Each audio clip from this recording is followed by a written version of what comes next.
Good morning, dear students. How are you? I Geeta Elawat, your Hindi teacher. I hope you all are good at your places. और मैं आशा करती हूँ कि आप अपना homework regular कर रहे होंगे और जो आप होमवर्क रोजाना करते हो उसे आपको अपने होमवर्क चेकिंग ग्रुप पर चेकिंग के लिए भेजना है, ठीक है। और आपको जूम क्लासेस भी डेली लगानी है। जब भी आपकी जूम क्लास हो बेटा आपको जरूर अटेंड करनी है, ओके। तो आज हम पाठ 7 पढ़ेंगे जिसका नाम है सर्वनाम। सर्वनाम का अर्थ होता है बेटा सबका नाम, ठीक है। जो सब के लिए प्रयोग किया जाए सर्वनाम कहलाता है, ठीक है। और हम अगर सर्वनाम को परिभाषित करें तो संज्ञा के स्थान पर जिन शब्दों का प्रयोग किया जाता है वह सर्वनाम कहलाता है। संज्ञा शब्द क्या होते हैं? जो नाम होते हैं वो संज्ञा कहलाते हैं और संज्ञा के स्थान पर प्रयोग होने वाले शब्दों को सर्वनाम कहते हैं। और सर्वनाम के 6 भेद होते हैं। सबसे पहले जो है वह है पुरुषवाचक सर्वनाम, फिर निश्चयवाचक सर्वनाम, अनिश्चयवाचक सर्वनाम, संबंधवाचक सर्वनाम, प्रश्नवाचक सर्वनाम और लास्ट हमारा है निजवाचक सर्वनाम। तो अब हम इन्हें विस्तार पूर्वक पढ़ेंगे। सर्वनाम, ठीक है। तो सबसे पहले हम सर्वनाम को परिभाषित करेंगे कि सर्व का अर्थ होता है सबका, ठीक है। और नाम मीन्स नाम, अर्थात सबका नाम क्या कहलाता है? सर्वनाम। तो हम इसकी परिभाषा देखते हैं कि जो शब्द संज्ञा के स्थान पर प्रयोग किए जाते हैं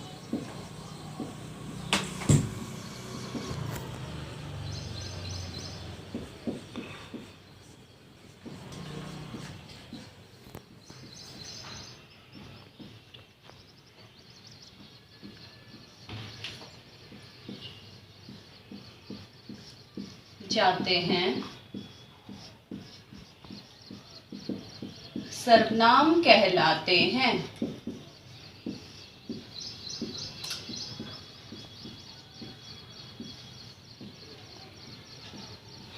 ठीक है। तो ये क्या है? हमारी सर्वनाम की परिभाषा है कि जो शब्द संज्ञा के स्थान पर प्रयोग किए जाते हैं सर्वनाम कहलाते हैं, ठीक है। अब सर्वनाम के भेद देखते हैं कि सर्वनाम के कितने भेद होते हैं? सर्वनाम के 6 भेद होते हैं, ठीक है। 6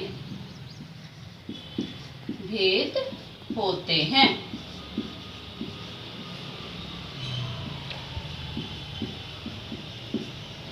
ठीक है बेटा। तो अब देखिए कि सर्वनाम, कई बच्चे क्या करते हैं, इसे बोलते हैं स्वर नाम, जो कि गलत है, ठीक है। मैंने आपको रेफ की मात्रा सिखाई थी कि रेफ की मात्रा कहाँ पर लगती है? जहां पर उसकी साउंड आती है उससे नेक्स्ट वर्ड पर रेफ की मात्रा लगती है, ठीक है। तो आपको रे की साउंड यहाँ सुनाई दे रही है तो कैसे बोलोगे? सर्वनाम।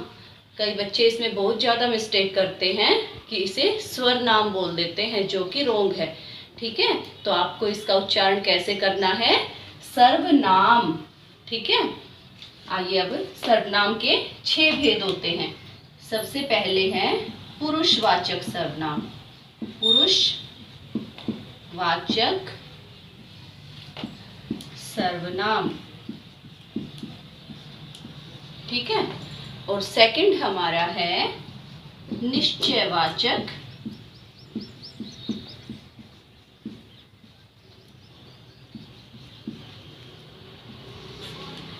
सर्वनाम और थर्ड है हमारा अनिश्चयवाचक सर्वनाम।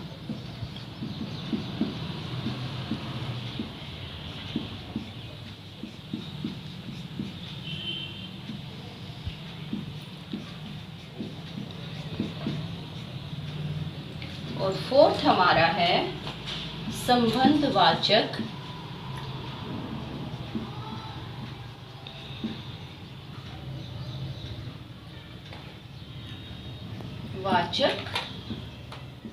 सर्वनाम। ठीक है, और नंबर 5 पर है हमारा प्रश्नवाचक सर्वनाम।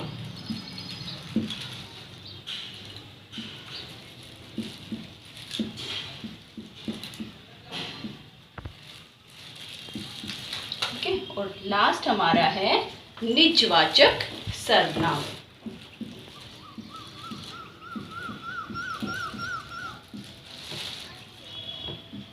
तो हमारे सर्वनाम के 6 भेद यहाँ पर पूरे होते हैं। आइए फिर से दोहराते हैं।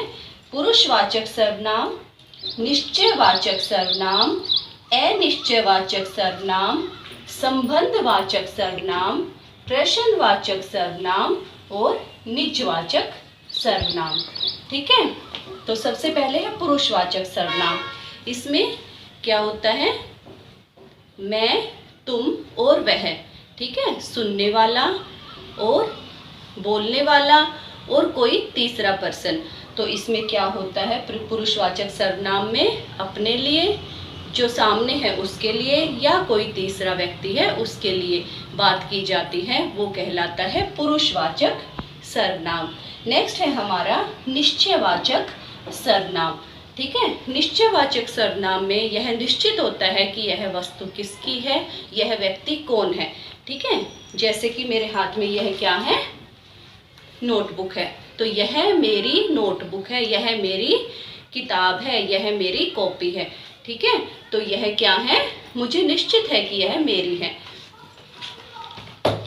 तो ये क्या हो गया? निश्चयवाचक सर्वनाम। नेक्स्ट है हमारा अनिश्चयवाचक सर्वनाम, जिसके बारे में हमें यह निश्चित न हो कि कितनी वस्तु है, बाहर कौन खड़ा है, कौन आया है। ठीक है, तो वहां पर क्या होता है? अनिश्चयवाचक सर्वनाम होता है। बाहर कोई आया है, दाल में कुछ गिरा है, जहां पर निश्चित नहीं हो कि यहाँ पर क्या हो रहा है। ठीक है, नेक्स्ट है संबंधवाचक सर्वनाम। संबंधवाचक सर्वनाम जब एक संज्ञा का दूसरी संज्ञा से संबंध बताया जाता है तो वहां पर संबंधवाचक सर्वनाम का प्रयोग किया जाता है। जैसे जैसी करनी वैसी भरनी, जैसा करोगे वैसा भरोगे। ठीक है, नेक्स्ट है प्रश्नवाचक सर्वनाम। ऐसे सर्वनाम शब्द जिनके साथ क्या होता है? एक तो प्रश्नवाचक चिन्ह लगा होता है पीछे वाक्य में, और दूसरा क्या है? प्रश्न पूछा जाता है। ठीक है, तुम कहाँ जा रहे हो, आप क्या कर रहे हो। ठीक है, जहां पर प्रश्न पूछा जाए वह कौन सा सर्वनाम होता है? प्रश्नवाचक सर्वनाम।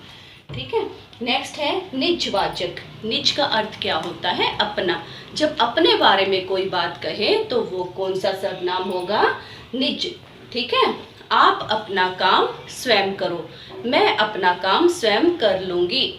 ठीक है, तो वहां पर क्या होता है? जब अपने लिए बात कही जाती है तो वहां पर निजवाचक सर्वनाम का प्रयोग किया जाता है। पाठ 7 सर्वनाम।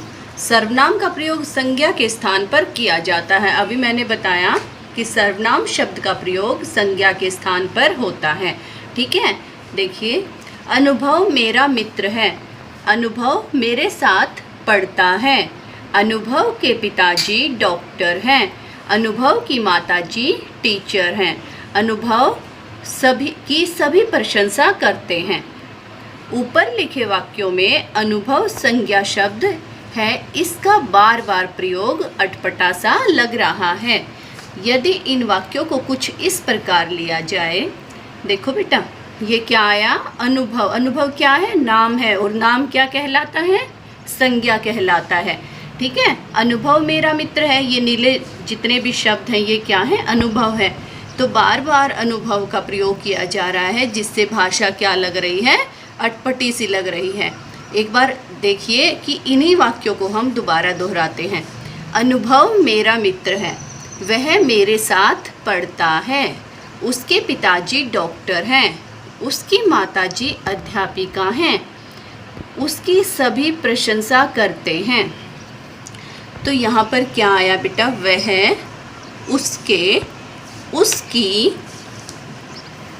ये शब्द किसके लिए प्रयोग किए गए हैं? ये शब्द अनुभव के लिए प्रयोग किए गए हैं। ठीक है, इन वाक्यों में अनुभव सिर्फ पहले वाक्य में आया है। ठीक है। जब फर्स्ट हम वाक्य शुरू कर रहे हैं तो अनुभव का प्रयोग हुआ है, नाम का प्रयोग हुआ है। अन्य वाक्यों में अनुभव के स्थान पर वह, उसकी, उसके शब्दों का प्रयोग हुआ है। संज्ञा के स्थान पर आने के कारण ये शब्द क्या कहलाए? सर्वनाम कहलाए। ठीक है, तो इस प्रकार हम कह सकते हैं कि जो शब्द संज्ञा के स्थान पर प्रयोग किए जाते हैं वे सर्वनाम कहलाते हैं। इसके उच्चारण पर ध्यान देंगे बेटा। सर्वनाम, सर्वनाम के 6 भेद होते हैं। कितने भेद होते हैं सर्वनाम के? 6 भेद होते हैं। पुरुषवाचक सर्वनाम, सबसे पहले इसी को देखेंगे। पुरुषवाचक सर्वनाम, जो सर्वनाम किसी कहने वाले, सुनने वाले या अन्य पुरुष के बारे में बताते हैं उन्हें पुरुषवाचक सर्वनाम कहते हैं। जैसे कि मैं खेलने जा रहा हूँ, मैं, तुम भी चलो, तुम, वह भी खेलने जा रहा है, वह। ठीक है, तो यहाँ पर क्या है? कहने वाला, सुनने वाला और अन्य पुरुष, मतलब वक्ता, श्रोता और अन्य पुरुष। जैसे पुरुषवाचक सर्वनाम 3 प्रकार के होते हैं। सबसे पहले है उत्तम पुरुष। उत्तम पुरुष में क्या आता है? जो बोलने वाला होता है। ठीक है, जैसे कि मैं, हम, मेरा, हमारा। मैं से ही क्या बना? हम, मेरा और हमारा। नेक्स्ट है मध्यम पुरुष, सुनने वाले के लिए। जो सेकंड है हमारा मध्यम पुरुष, वो सुनने वाले के लिए प्रयोग किया जाता है कि तुम, तू, तुम, तेरा, तुम्हारा, आपका। अपने से छोटों के लिए हम तू शब्द का प्रयोग करते हैं, बराबर वालों के लिए हम तुम का प्रयोग करते हैं और अपने से बड़ों के लिए आप का प्रयोग करते हैं। नेक्स्ट है अन्य पुरुष। अन्य व्यक्ति के लिए प्रयोग किया जाता है, जैसे कि वह, यह, वे, ये इत्यादि। ठीक है, वह खेलने जा रहे हैं, यह मेरा घर है। ठीक है। निश्चयवाचक सर्वनाम, जो सर्वनाम संज्ञा के बारे में निश्चित रूप से बताते हैं, निश्चयवाचक सर्वनाम कहलाते हैं। ठीक है, जिसका हमें निश्चित होता है। जैसे कि यह मेरी पुस्तक है, वह आशुतोष की कार है। ठीक है, तो इसमें क्या बोध हो रहा है कि यह पुस्तक मेरी है। वह श्योर है इस बात के लिए कि वह उसकी पुस्तक है और यह आशुतोष की कार है। नेक्स्ट है अनिश्चयवाचक सर्वनाम, जो सर्वनाम संज्ञा के बारे में निश्चित रूप से नहीं बताते उन्हें अनिश्चयवाचक सर्वनाम कहते हैं। उदाहरण के लिए जैसे कोई आ रहा है, कुछ खाने को दो, दाल में कुछ गिरा है इत्यादि।